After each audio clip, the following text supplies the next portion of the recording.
اس کے بعد جنازہ لے کر جانا. جنازہ کو تیار کرنے سے لے کر جنازہ کو دفن کے لیے لے جانے تک کے تمام مراحل میں غیر ضروری تاخیر نہیں کرنی چاہیے. جنازے کے ساتھ جانا اور جنازہ اٹھانے میں مدد دینا مسلمان کا مسلمان پر حق ہے. جنازے کے ساتھ جانے والے خاموش رہیں. بات چیت کرنا، دعا یا کلمہ شہادت کی صدا لگانا اور قرآن کی تلاوت بلند آواز سے کرتے ہوئے جانا سنت سے ثابت نہیں. یعنی جنازہ بہت احترام کے ساتھ، کاملی خاموشی کے ساتھ باوقار انداز میں لے جانا چاہیے. اسی طرح جنازے کے ساتھ روتے پیٹتے ہوئے جانا بھی جنازے کے احترام کے خلاف ہے. عورتوں کا جنازے کے ساتھ جانا مکروہ ہے. چراغ یا مشلوں کی صورت میں کسی بھی قسم کی آگ جنازے کے ساتھ لے جانا منع ہے. البتہ کسی مجبوری سے رات کو دفن کرنا پڑے تو تدفین کے وقت آسانی کے لیے روشنی کا عارضی انتظام کر سکتے ہیں، لالٹین وغیرہ لے جا سکتے ہیں. جنازے کے ساتھ پھل، مٹھائیاں، خشک میوے وغیرہ لے جانا سنت سے ثابت نہیں. پیدل کو جنازہ کے ساتھ آگے پیچھے دائیں بائیں چلنا جائز ہے، یعنی جنازے کے آگے بھی چل سکتے ہیں، پیچھے بھی، دائیں بھی بائیں بھی. سوار کو جنازے کے پیچھے چلنا چاہیے، یعنی سواریاں جنازے سے آگے نہ نکلیں. جب کسی کا جنازہ آتے دیکھے تو کھڑے ہو جانا چاہیے. پھر اگر ساتھ چلنے کا ارادہ نہ ہو تو اس کے کچھ آگے نکل جانے تک کھڑے رہنا چاہیے. یعنی اگر ساتھ جنازے کے نہیں جانا چاہتے تب بھی تھوڑی دیر احتراماً کھڑے ہو جائیں. تابع فرمان مسلمان کے جنازے کی تعریف کرنا جائز اور اس کے حق میں فائدہ مند ہے. قبرستان پہنچ کر جب تک جنازہ زمین پر نہ رکھا جائے اس وقت تک بیٹھنا منع ہے، کھڑے رہیں سب. جنازوں کو فوت شدہ بزرگوں کی قبروں کے گرد طواف کروانا غیر اسلامی ہے. بعض اوقات پہلے بزرگ یا نیک بزرگ ہوتے ہیں تو ان کے پاس پہلے جنازے لے جائے جاتے ہیں اور پھر دفنایا جاتا ہے، تو ایسا کرنا شریعت کے خلاف ہے. نماز جنازہ کا طریقہ. نماز جنازہ اللہ سبحانہ و تعالیٰ کے حضور میت کی مغفرت کے لیے زندوں کی طرف سے دعا اور سفارش ہے. نماز جنازہ کے لیے حاضری جتنی زیادہ ہو میت کے حق میں اتنا ہی اچھا ہے. مندرجہ ذیل اوقات میں نماز پڑھنے اور میت دفن کرنے سے منع کیا گیا ہے. جب سورج طلوع ہو رہا، جب عین دوپہر ہو جب تک کہ وہ ڈھل نہ جائے، جب سورج غروب ہو رہا ہو حتیٰ کہ وہ پوری طرح غروب نہ ہو جائے. نماز جنازہ میں شریک ہونا باعث اجر و ثواب ہے. مسجد سے ملحق عیدگاہ وغیرہ میں نماز جنازہ پڑھانا جائز ہے. اگر بارش یا کوئی اور مجبوری ہو تو مسجد کے اندر بھی پڑھا سکتے ہیں. غائبانہ نماز جنازہ بھی پڑھی جا سکتی. نماز جنازہ کے لیے بھی باوضو اور قبلہ رخ ہونا شرط ہے، یعنی نماز جنازہ بھی عام نمازوں کی طرح قبلے کی طرف منہ کر کے پڑھی جائے گی. اس نماز میں صفوں کی تعداد طاق رکھی جائے گی، البتہ لوگ تھوڑے ہوں تو 1 یا 2 صفیں بھی کافی ہیں، یعنی 1 3 5 7 اس طرح ہو تو بہتر ہے. امام کو مرد میت کے سر کے مقابل اور عورت کے وسط کے مقابل کھڑا ہونا چاہیے. مرد اور عورت دونوں کا نماز جنازہ ایک ہی وقت پہ ہو تو مرد کی میت امام کی طرف اور عورت کی میت اس کے اگلی طرف قبلے کی جانب رکھی جائے گی. نماز جنازہ کے لیے نہ اذان ہے نہ ہی اقامت. اس نماز میں 4 تکبیروں کے صرف قیام ہے، نہ رکوع ہے اور نہ سجدہ. نماز جنازہ سری طور پر آہستہ سے پڑھانا اور جہری آواز سے پڑھانا، یعنی بلند آواز سے پڑھانا، دونوں طرح سنت سے ثابت ہے. یعنی چپکے چپکے بھی پڑھایا جا سکتا ہے اور اونچی آواز میں بول کر بھی پڑھایا جا سکتا ہے. نماز جنازہ سری طور پر پڑھنا مستحب ہے، البتہ تکبیرات قدرے بلند آواز سے کہی جائیں تاکہ پچھلی صفوں والے بھی سن لیں. نماز جنازہ میں پہلی تکبیر کے بعد یعنی اللہ اکبر کر کے سورۃ فاتحہ اور دوسری تکبیر کے بعد درود شریف، تیسری تکبیر کے بعد مغفرت کی دعا اور چوتھی تکبیر کے بعد آہستہ سے سلام پھیرا جاتا ہے. عام دنوں میں تو ہم خواتین یہاں جنازہ نہیں پڑھتی، لیکن جب آپ عمرے یا حج پہ جاتے ہیں تو وہاں مسجد حرام میں جنازے ہو رہے ہوتے ہیں، تو اس وقت اگر آپ بھی بیچ میں شریک ہو جائیں تو کوئی ممانعت نہیں ہے، اس کی اجازت ہے، کیونکہ آپ جنازہ پڑھنے کے لیے نہیں گئے تھے، آلریڈی وہاں موجود تھے. اور کسی کے لیے جب آپ بخشش کی دعا کریں گے تو معلوم نہیں آپ کے لیے کون کون آ کر دعا کرے. ہر تکبیر پر ہاتھ اٹھانا، رفع یدین کرنا، یہ صرف پہلی تکبیر کے وقت ہاتھ اٹھانا، دونوں طریقے درست ہیں. 2 سلام کہہ کر اس نماز کو ختم کرنا یا ایک ہی سلام پر ختم کرنا، دونوں طریقے سنت سے ثابت ہیں. بہت سی میتیں ہوں تو ایک ہی نماز جنازہ پڑھنا درست ہے، اور ہر جنازے پر علیحدہ نماز پڑھنا بھی جائز ہے، یعنی دونوں طرح ہو سکتا ہے. کفار، مشرکین اور منافقین کی وفات کے بعد ان کے لیے رحمت و مغفرت کی دعا کرنے کی مسلمانوں کو اجازت نہیں، اس لیے ان کی نماز جنازہ پڑھنا منع ہے. دوسری نمازوں کی طرح اس نماز میں بھی آپس میں باتیں نہیں کرنی چاہیے. غافل دل کے ساتھ نماز جنازہ میں شرکت کرنے کے بجائے میت کے لیے دردمندانہ اور مخلصانہ جذبات کے ساتھ دعا کریں. اب میت کی مغفرت کے لیے مسنون دعائیں ہیں. نماز جنازہ میں تیسری تکبیر کے بعد میت کی مغفرت کے لیے انتہائی خلوص اور تہ دل سے درج ذیل مسنون دعائیں مانگی جائیں. یہ اپنے لڑکوں کو خاص طور پر یاد کروا دیں تاکہ وہ جب جنازہ پڑھیں تو اس میں دعا بھی پڑھیں. اور یہ دعائیں جنازے کے علاوہ ویسے بھی میت کے لیے پڑھی جا سکتی، جیسے خواتین گھر پہ پڑھ لیں. اللہم اغفر لحینا ومیتنا وصغیرنا وکبیرنا وذکرنا وانثانا وشاہدنا وغائبنا اللہم من احییتہ منا فاحیہ علی الایمان ومن توفیتہ منا فتوفہ علی الاسلام اللہم لا تحرمنا اجرہ ولا تذلنا بعدہ. اے اللہ ہمارے زندوں اور ہمارے مردوں کو بخش دے، اور ہمارے چھوٹوں کو اور ہمارے بڑوں کو، اور ہمارے مردوں کو اور ہماری عورتوں کو، ہمارے حاضر اور ہمارے غائب لوگوں کو بھی بخش دے. اے اللہ ہم میں سے جسے تو زندہ رکھے تو اسے ایمان پر زندہ رکھ، اور جسے تو موت دے اسے اسلام پر موت دے. اے اللہ ہمیں اس کے اجر سے محروم نہ رکھ، اور اس کے بعد ہمیں گمراہ بھی نہ کرنا.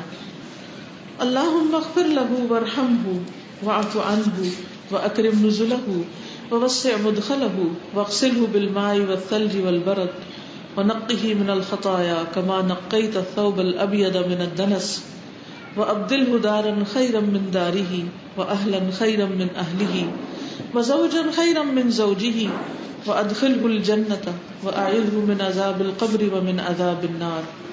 اے اللہ اس میت کی بخشش فرما اور اس پر رحم فرما، اور اس سے درگزر کر اور اسے معاف کر دے، اور اس کی اچھی مہمانی کر اور اس کے داخلے کی جگہ کشادہ کر دے، اور اسے پانی برف اور اولوں سے دھو ڈال، اور اسے خطاؤں سے اس طرح صاف کر دے جیسے تو سفید کپڑا میل کچیل سے صاف کر دیتا ہے، اور اسے اس کے گھر سے بہتر گھر اور اس کے گھر والوں سے بہتر گھر والے اور اس کے زوج سے بہتر زوج عطا فرما، اور اسے جنت میں داخل فرما، اور اسے عذاب قبر اور آگ کے عذاب سے بچا لے. کتنی خوبصورت دعا ہے یہ. اللہم عبدک وابن امتک احتاج الى رحمتک وانت غنی عن عذابہ ان کان محسنا فزد فی احسانہ وان کان مسیئا فتجاوز عنہ. اے اللہ تیرا بندہ اور تیری بندی کا بیٹا تیری رحمت کا محتاج ہے، اور تو اس کے عذاب سے بے پرواہ ہے. اگر یہ نیک تھا تو اس کی نیکیوں میں اضافہ فرما، اور اگر برا تھا تو اسے معاف کر دے. ایک اور دعا ہے اللہم ان فلان ابن فلان فی ذمتک وحبل جوارک فقہ من فتنة القبر وعذاب النار وانت اہل الوفاء والحق اللہم فاغفر لہ وارحمہ انک انت الغفور الرحیم. اس دعا میں فلان بن فلان کی جگہ میت اور اس کے والد کا نام لیا جائے گا، جیسے عبداللہ بن عزیز.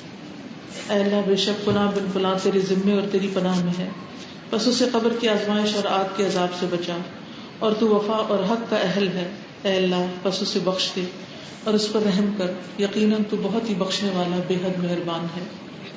وضاحت: عورت میت کے لیے دعاؤں میں ہو کی جگہ ہا پڑھا جائے گا، اور اگر ویسے بھی پڑھ لیں اور نیت میں میت عورت ہے تو کوئی حرج نہیں. خواتین چونکہ نماز جنازہ میں شریک نہیں ہو سکتی، اس لیے ان کے لیے میت کے گھر میں فارغ بیٹھنے اور دنیا کی باتیں کرنے سے بہتر ہے کہ یہی مسنون دعائیں پڑھتی رہیں اور اجر و ثواب حاصل کریں. تدفین: سیدنا ابو ہریرہ بیان کرتے ہیں کہ رسول اللہ صلی اللہ علیہ وسلم نے فرمایا: من شہد الجنازۃ حتی یصلی فلہ قیرات ومن شہد حتی تدفن کان لہ قیراتان قیل وما القیراتان قال مثل الجبلین العظیمین. جو شخص جنازے میں نماز ہونے تک شامل رہے اس کو 1 قیرات کے برابر ثواب ملے گا، اور جو دفن ہونے تک رہے اس کو 2 قیرات کے برابر ثواب ملے گا. پوچھا گیا کہ 2 قیرات کتنے ہوں گے؟ فرمایا کہ 2 عظیم پہاڑوں کے برابر. اتنا بڑا اجر ہے جنازہ پڑھنے کا. ابن عمر نماز جنازہ پڑھا کر واپس آ جاتے تھے. جب ان کو ابو ہریرہ کی حدیث پہنچی تو فرمایا: ہم نے بہت سے قیرات ضائع کر دیے. مسلمان میت کے لیے لحد یعنی بغلی قبر بنانا افضل ہے. قبر گہری اور صاف ستھری ہونی چاہیے. دن کے اوقات میں دفنانا مستحب اور مجبوری میں رات کے وقت دفن کرنا جائز ہے. میت کو قبر میں اتارنے والے حضرات مضبوط اور پرہیزگار ہونے چاہیے. میت ہلکی ہو تو 2 آدمی کافی ہیں، ورنہ حسب ضرورت 3 یا 4 آدمی بھی اتار سکتے ہیں. عورت کی تدفین کے وقت پردے کا انتظام کرنا ضروری ہے. جنازے کے ساتھ جانے والے اہل خانہ سے ایک بڑی چادر لے کر روانہ ہوں جو تدفین کے وقت تانی جائیں. میت کے قریبی محرم رشتہ دار قبر میں اتارنے کے زیادہ حقدار ہیں. خاوند اپنی بیوی کے میت کو قبر میں اتار سکتا ہے. میت کو پائنتی کی طرف سے یعنی پاؤں کی طرف سے قبر میں اتارا جائے گا. پھر میت کو دائیں پہلو پر قبلہ رخ کر کے لٹایا جائے گا، جیسے سوتے وقت ہم دائیں طرف سوتے ہیں. آخر میں کفن پر باندھی گئی گرہ کھول کر یہ مسنون الفاظ کہے جائیں گے: بسم اللہ وعلی ملت رسول اللہ صلی اللہ علیہ وسلم. اللہ کے نام کے ساتھ اور رسول اللہ صلی اللہ علیہ وسلم کے طریقے پر ہم اس کو رکھ رہے ہیں. حالت احرام میں فوت ہونے والے مرد کے علاوہ کسی میت کا چہرہ اور سر نہیں کھولا جائے گا. میت کو قبر میں اتارنے کے بعد لحد کو کچی اینٹوں کی دیوار سے بند کر سکتے ہیں. باقی جگہ بھرنے کے لیے وہی مٹی استعمال ہوگی جس میں نکالی گئی ہے. قبر پر موجود حاضرین کا دونوں ہاتھوں میں اکٹھے مٹی بھر بھر کر سر کی جانب سے 3 مرتبہ ڈالنا مسنون ہے. مٹی ڈالنے کے بعد تھوڑا پانی بھی چھڑک دینا چاہیے. سر کی طرف علامت کے طور پر پتھر رکھا جا سکتا ہے، مگر اس پر کتبہ لگانا، اس پر نام، تاریخ پیدائش اور وفات، شجرہ یا کوئی شعری نما تحریر لکھوانا جائز نہیں. یہ پتھر فقط اتنا ہی بڑا ہونا چاہیے جسے ایک آدمی کوشش کر کے اٹھا سکے. تدفین کے بعد کچھ دیر تک وہیں ٹھہرنا اور میت کے لیے استغفار کرنا اور منکر نکیر کے سوالات پر ثابت قدم رہنے کی دعا کرنا سنت سے ثابت ہے. قبر کی شکل کوہان نما ہونی چاہیے. اونچائی نہ زیادہ بلند اور نہ زمین کے برابر ہو، زمین سے تقریباً 1 بالش کے برابر بلند ہو.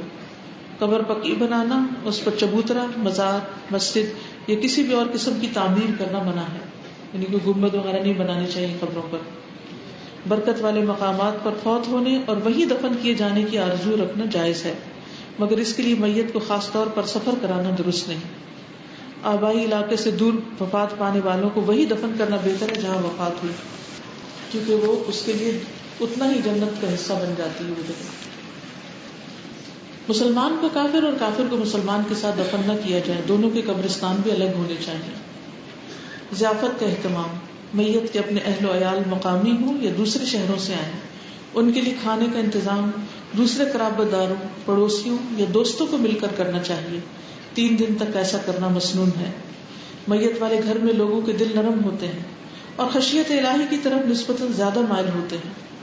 ایسے موقع پر انہیں اللہ، قرآن اور سنت رسول صلی اللہ علیہ وسلم سے جوڑنا نہایت مفید ہو سکتا ہے. نیز ایسے ماحول میں لوگ دین کی باتیں سننا بھی چاہتے ہیں، لہٰذا انہیں نہایت سلیقے اور حکمت بھرے انداز سے اللہ رب العزت کے پیغامات یعنی قرآن سیکھنے کی دعوت دیں. بلکہ ہو سکے تو کچھ چھپا ہوا علمی مواد بھی فی سبیل اللہ تقسیم کر دینا چاہیے تاکہ لوگ مزید تعلیم حاصل کر سکیں. لیکن خاص طور پر درس کا اہتمام کرنا یا میت کے لیے درس کروانا یہ پھر بدعت میں شمار ہو جاتا ہے. جو لوگ آلریڈی بیٹھے ہوئے ہیں، فارغ ہیں، ان کو کوئی اچھی بات سنا دینے میں حرج نہیں.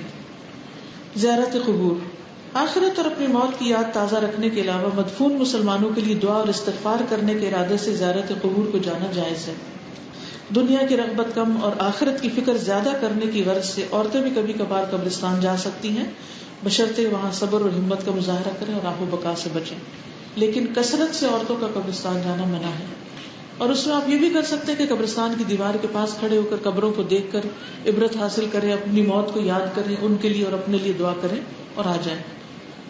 زیارت قبور کے موقع پر مسنون طریقہ یہ کہ پہلے اہل قبور کو سلام کیا جائے، اس کے بعد قبلہ رخ ہو کر ان کے لیے اور اپنے لیے مسنون دعا استغفار کی جائے. السلام علیکم اہل الدیار من المؤمنین والمسلمین وانا انشاء اللہ للاحقون اسأل اللہ لنا ولکم العافیہ. السلام علیکم اس گھر کے مسلمان اور مومن رہنے والوں، ہم بھی انشاءاللہ آنے والے ہیں. میں اللہ تعالیٰ سے اپنے اور تمہارے لیے عافیت کا سوال کرتا ہوں. پھر اسی طرح ایک حدیث ہے، جس نے کسی میت کو غسل دیا پھر اس کی پردہ پوشی کی، اس کو 40 مرتبہ معاف کیا جائے گا. جس نے کسی میت کو کفن پہنایا، اللہ اس کو جنت کا ریشم اور استبرق پہنائے گا. جس نے کسی میت کے لیے قبر کھودی اور اس میں اس کو دفن کیا، اس کو اس شخص کی طرح اجر دیا جائے گا جو اس سے قیامت تک کے لیے مکان میں بسا دیتا ہے. اب میت کے جانے کے بعد اس کے ثواب کے لیے کچھ کرنا، یہ بھی ہمیں پتہ ہونا چاہیے، کیونکہ پھر بعد میں طرح طرح کی رسمیں ہونے لگتی ہیں. ان کی بجائے مسنون طریقے کیا ہیں، ان کا ذکر ہے اب یہاں. ایصال ثواب. ایصال ثواب کا مطلب ہوتا ہے میت کو ثواب پہنچانا. ہر مسلمان کی یہ خواہش ہونی چاہیے کہ دنیا سے جانے کے بعد بھی اس کی نیکیوں میں اضافے کا سلسلہ کسی نہ کسی طرح جاری رہے تاکہ وہ آخرت میں بلند درجات تک پہنچ سکے.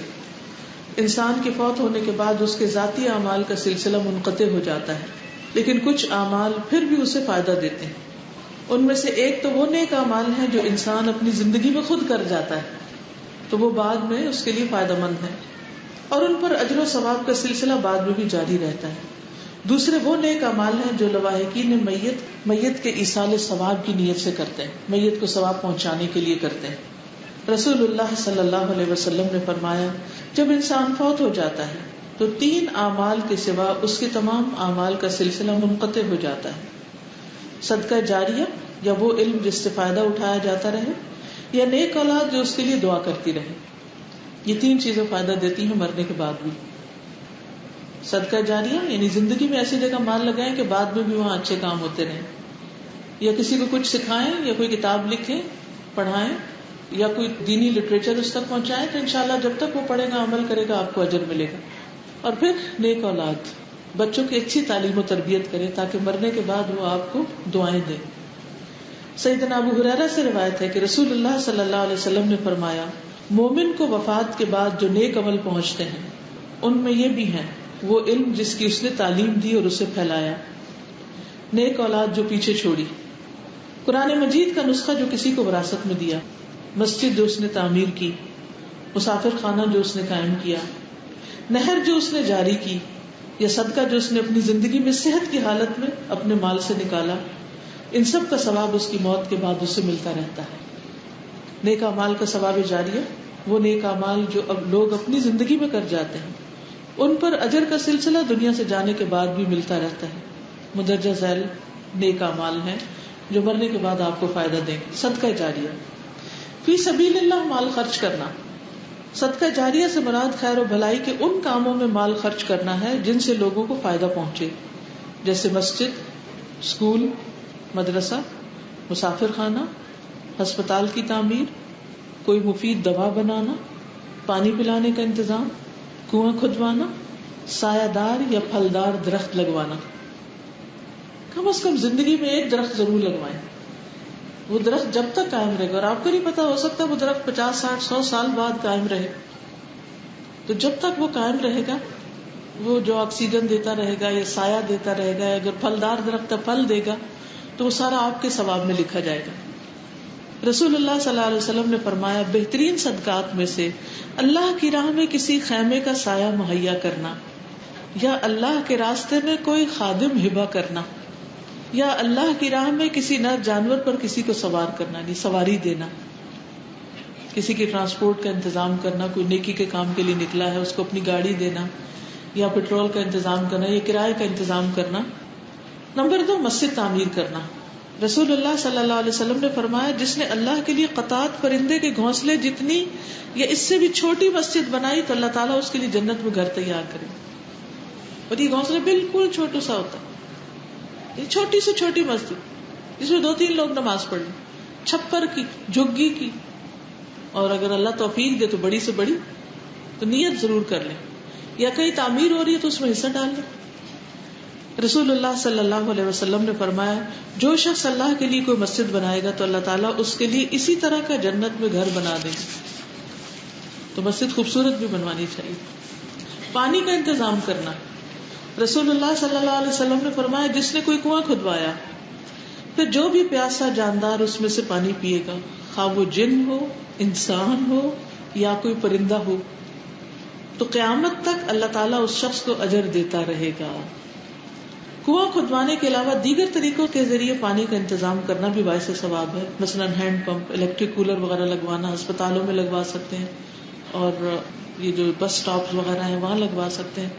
کوئی بھی جگہ جہاں لوگوں کو پانی کی ضرورت ہے یا پانی کی بوتلیں فراہم کی جا سکتی. درخت لگانا. رسول اللہ صلی اللہ علیہ وسلم نے فرمایا جس مسلمان نے کوئی درخت لگایا تو جو اس درخت سے کچھ کھا گیا وہ اس کے لیے صدقہ ہے، جو اس میں سے چوری ہو گیا وہ بھی اس کے لیے صدقہ ہے، یعنی کوئی بھی لے جائے اس میں سے. جو درندوں نے کھا لیا وہ بھی اس کے لیے صدقہ ہے، جو پرندوں نے کھا لیا وہ بھی اس کے لیے صدقہ ہے. جو بھی اس میں کمی کرے گا مگر وہ اس کے لیے صدقہ ہوگا. انسان ہو، جن، چرند، پرند، کچھ بھی، تو وہ ثواب ہی ثواب ہے. مسافروں کی ضروریات کا خیال رکھنا. سیدنا عمرو بن حارث کہتے ہیں رسول اللہ صلی اللہ علیہ وسلم نے نہ دینار چھوڑے نہ درہم، نہ غلام نہ باندی، سوائے اپنے سفید خچر کے جس پر آپ سوار ہوا کرتے تھے، اور آپ کے ہتھیار اور کچھ زمین جو آپ نے اپنی زندگی میں مسافروں کے لیے وقف کر رکھی تھی. یعنی نبی صلی اللہ علیہ وسلم نے خود ایک زمین مسافروں کے لیے وقف ہے. اور مسلمانوں کی تاریخ میں مسافر خانے تاریخی عمارتیں ہیں، کئی جگہ پر ان کے آثار ملتے ہیں. اب چونکہ ایسا دور آ گیا کہ ہر جگہ ایسے ریسٹورینٹس وغیرہ بن گئے ہیں کہ جہاں مسافر رک کر کچھ کھانے پینے کا انتظام کر لیتے ہیں. پہلے زمانے میں لوگ مسافروں کے لیے یہ انتظام فری کیا کرتے تھے. نبی کریم صلی اللہ علیہ وسلم نے فرمایا یہ مال سبز اور شیریں ہے اور مسلمان کا بہترین ساتھی ہے، جبکہ اس سے مسکین، یتیم اور مسافر کو دیا جائے. یعنی مال آپ کے حق میں اس وقت بہتر ہے جب آپ اس کو دوسروں پر بھی خرچ کریں، خصوصاً ضرورت مندوں پر، مسکین، یتیم اور مسافر. نفع بخش علم، قرآن و حدیث کی تعلیم دینا، امر بالمعروف اور نہی عن المنکر کرنا، دین کی نشر و اشاعت کے دیگر کام جیسے مستند دینی کتب لکھنا، درس و تدریس پر مشتمل کیسٹ سیریز وغیرہ کی تیاری، لیکچرز کی تیاری، مفید سائنسی ایجادات وغیرہ. رسول اللہ صلی اللہ علیہ وسلم نے فرمایا جو ہدایت کی طرف بلائے اس کے لیے اس کے برابر اجر ہے جو اس کی پیروی کرے، ان میں سے کسی کے اجر میں کچھ کمی نہ کی جائے گی. رسول اللہ صلی اللہ علیہ وسلم نے فرمایا بے شک اللہ، اس کے فرشتے، آسمانوں اور زمین کی ہر چیز، یہاں تک کہ اپنے بلوں میں موجود چیونٹیاں اور مچھلیاں لوگوں کو خیر کی تعلیم دینے والے کے لیے دعا کرتے.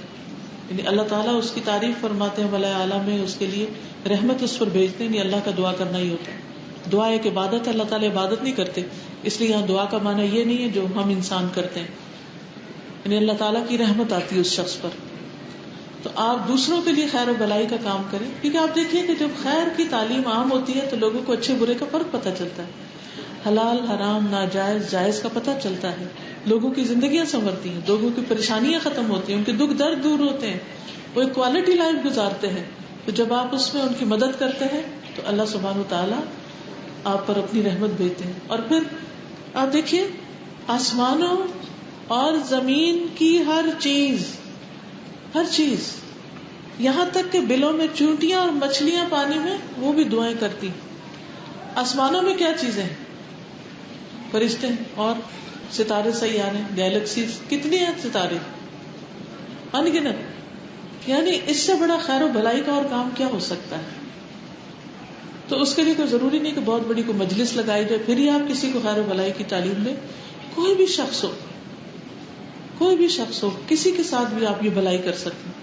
مال و دولت ہر ایک کے پاس نہیں ہوتا کہ وہ دوسرے پہ خرچ کر سکے، لیکن علم سیکھ کر دوسروں کو سکھانا ہر ایک اس میں حصہ ڈال سکتا ہے.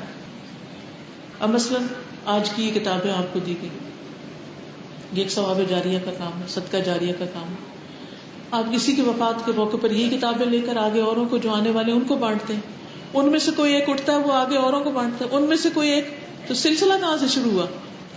اس ایک کتاب سے، اور اس سے پیچھے لکھنے والوں سے، چھاپنے والوں سے.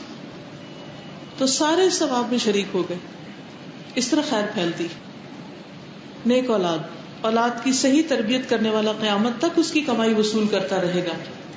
رسول اللہ صلی اللہ علیہ وسلم نے فرمایا بے شک سب سے پاکیزہ چیز جسے انسان کھاتا ہے وہ اس کے ہاتھوں کی کمائی ہے، اور اس کی اولاد بھی اس کی کمائی میں سے ہے. رسول اللہ صلی اللہ علیہ وسلم نے فرمایا بلا شبہ اللہ تعالیٰ جنت میں نیک آدمی کا درجہ بلند فرماتا ہے. تو وہ عرض کرتا ہے اے میرے رب یہ درجہ مجھے کیسے حاصل ہوا؟ تو اللہ تعالیٰ فرماتا ہے تیری اولاد کی تیرے لیے دعائیں مغفرت کی وجہ سے. یہ تیرے بچے تیرے لیے دعا کرتے ہیں اس لیے تمہارے درجات بلند ہو رہے ہیں. لواحقین کی طرف سے ایصال ثواب. لواحقین کی طرف سے میت کے ایصال ثواب کے لیے کیے جانے والے کام دو طرح کے ہیں. نمبر 1 وہ کام جو مرنے والے کے ذمہ فرض تھے مگر بیماری یا کسی اور مشکل کی وجہ سے وہ انہیں نہ کر سکا، ایسے کام مندرجہ ذیل ہیں. میت کے چھوٹے ہوئے روزے رکھنا. رسول اللہ صلی اللہ علیہ وسلم نے فرمایا جو شخص فوت ہو جائے اور اس کے ذمہ کچھ روزے ہوں تو اس کا ولی اس کی طرف سے روزے رکھے، لیکن اگر وہ بھی رکھنے کے قابل نہ تو پھر کیا کیا جا سکتا؟ فدیہ دیا جا سکتا. سیدنا ابن عباس سے روایت ہے، ایک آدمی نبی صلی اللہ علیہ وسلم کے پاس آیا تو کہا، اے اللہ کے رسول، میری والدہ فوت ہو گئی اور ان کے ذمے 1 ماہ کے روزے تھے، کیا میں ان کی طرف سے روزے رکھ لوں؟ آپ نے فرمایا ہاں، بس اللہ کا قرض زیادہ حقدار ہے کہ اسے ادا کیا جائے، لیکن نمازوں کی قضا کا کوئی حکم ایسا نہیں ملتا۔ میت کی نظر پوری کرنا۔ سیدنا سعد بن عبادہ نے رسول اللہ صلی اللہ علیہ وسلم سے پوچھا، بے شک میری والدہ وفات پا گئی ہیں، ان کے ذمے نظر تھی جو وہ پوری نہیں کر سکی، تو رسول اللہ صلی اللہ علیہ وسلم نے فرمایا تم ان کی طرف سے نظر پوری کر دو، یعنی اگر اسے کو منت مانی ہوئی ہے تو وہ پوری کرنی چاہیے۔ میت کی طرف سے حج کرنا۔ سیدنا ابن عباس سے روایت ہے کہ ایک عورت نبی صلی اللہ علیہ وسلم کی خدمت میں حاضر ہوئی اور عرض کیا، میری ماں نے حج کرنے کی نظر مانی تھی لیکن حج کرنے سے پہلے فوت ہو گئی، کیا میں ان کی طرف سے حج ادا کر دوں؟ آپ صلی اللہ علیہ وسلم نے فرمایا ہاں، اس کی طرف سے حج ادا کر دو، اور فرمایا کہ تمہارا کیا خیال ہے، اگر تمہاری والدہ پر قرض ہوتا تو کیا تم ادا کرتی؟ اس نے کہا ہاں، تو آپ نے فرمایا اللہ کا قرض ادا کرو، کیونکہ اللہ زیادہ حقدار ہے کہ اس کا قرض ادا کیا جائے۔ سیدنا بریدہ بیان کرتے ہیں کہ ایک دفعہ میں رسول اللہ صلی اللہ علیہ وسلم کے پاس بیٹھا ہوا تھا کہ آپ کے پاس ایک عورت آئی اور اس نے کہا، میں نے اپنی والدہ پر ایک لونڈی صدقہ کی تھی لیکن وہ فوت ہو گئی ہیں۔ آپ صلی اللہ علیہ وسلم نے فرمایا تجھے ضرور اجر ملے گا، اور وہ لونڈی اس نے تجھ پر میراث کی صورت میں لوٹا دی ہے۔ پھر اس نے کہا، اے اللہ کے رسول صلی اللہ علیہ وسلم، میری والدہ کے ذمے 1 ماہ کے روزے تھے، کیا میں ان کی طرف سے روزے رکھوں؟ آپ نے فرمایا تو ان کی طرف سے روزے رکھ لے۔ پھر اس نے کہا، انہوں نے کبھی حج نہیں کیا تھا، کیا میں ان کی طرف سے حج کر لوں؟ آپ نے فرمایا تو ان کی طرف سے حج کر لے، لیکن نماز کا کوئی ایسا ذکر نہیں ہے۔ میت کا قرض اتارنا۔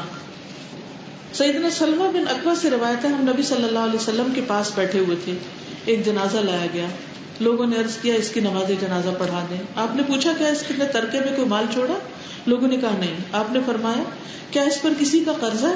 لوگوں نے بتایا 3 دینار ہے۔ اس پر آپ نے فرمایا پھر تم اپنے ساتھی کی نماز جنازہ خود ہی پڑھ لو۔ ابو قتادہ نے کہا، اللہ کے رسول صلی اللہ علیہ وسلم، آپ اس کی نماز جنازہ پڑھا دیں، میں اس کا قرضہ ادا کر دوں گا۔ تو آپ نے اس کی نماز جنازہ پڑھا دی۔